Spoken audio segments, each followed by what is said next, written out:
По мере того, как установится абсолютная ровность и смирение, реальность вибрации, особенно вибрации божественной благодати, растет совершенно невероятным образом, даже по масштабам тела.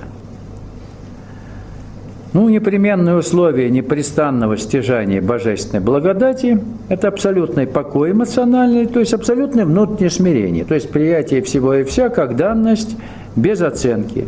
Сознание должно быть бдительным. Это значит, что малейшее нарушение внутреннего покоя должно тотчас фиксироваться вами и пресекаться прямо на входе. Когда начинает появляться беспокойство или какие-то там, диалоги вдруг возникают внутренние, сразу все это на корню прекратить. Все.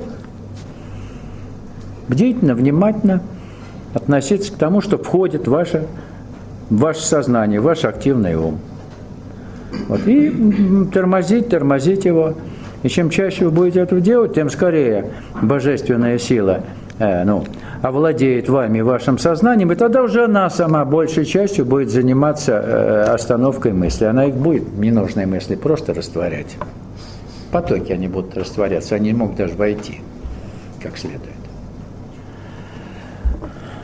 То есть вы настраиваетесь сначала на божественную волну, как бы подстраиваясь сами через посредство бдительности сознания, не давали воли уму и эмоциям, а потом настройка уже будет автоматической, без вашего вмешательства. Понимаете? Не все время надо будет там бдительно следить. Какой-то период надо работать в этом направлении. Потом будет автоматическая подстройка происходить. И как только останавливается ум, то тотчас вы начинаете испытывать действительно радость жизни, просто радость существования. То есть божественная благодать будет постепенно укореняться во всем вашем существе.